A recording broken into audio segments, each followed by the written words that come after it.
ছাত্র শিবির নাকি রক কেটেছে।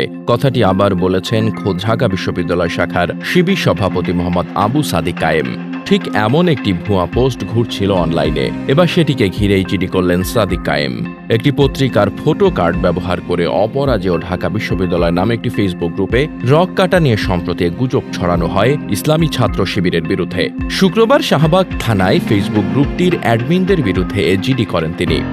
জিডিতে আবু সাদিক উল্লেখ করেন, গত ৩রা অক্টোবর সন্ধ্যা ৬টার দিকে অপরাজেয় ঢাকা বিশ্ববিদ্যালয় নামের একটি ফেসবুক গ্রুপে দৈনিক প্রথম আলো পত্রিকার টেমপ্লেট ব্যবহার করে আমাকে কোড করে একটি কার্ড পোস্ট করা হয়, যেখানে লেখা আছে, শিবির এ পর্যন্ত যাদের রক কেটেছে তারা কেউ ইমানদার ছিল না, যা একটি স্পষ্ট মিথ্যাচার ও ষড়যন্ত্রমূলক পোস্ট।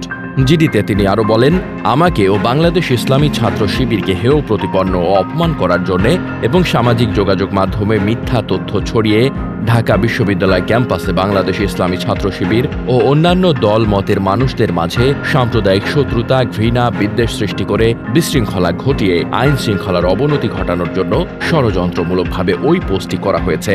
এদিকে পত্রিকার নেমপ্লেট দিয়ে ফটো কার্ড ব্যবহার করে ভুয়া পোস্টের বিষয়টি দৃষ্টিগোচর হয় প্রথম আলোরও। তাদের ভেরিফাইড ফেসবুক পেজ থেকে এটি ভুয়া বলে ইতোমধ্যে বিবৃতি দিয়েছে তারা। ডেস্ক রিপোর্ট, বার্তা বাজার।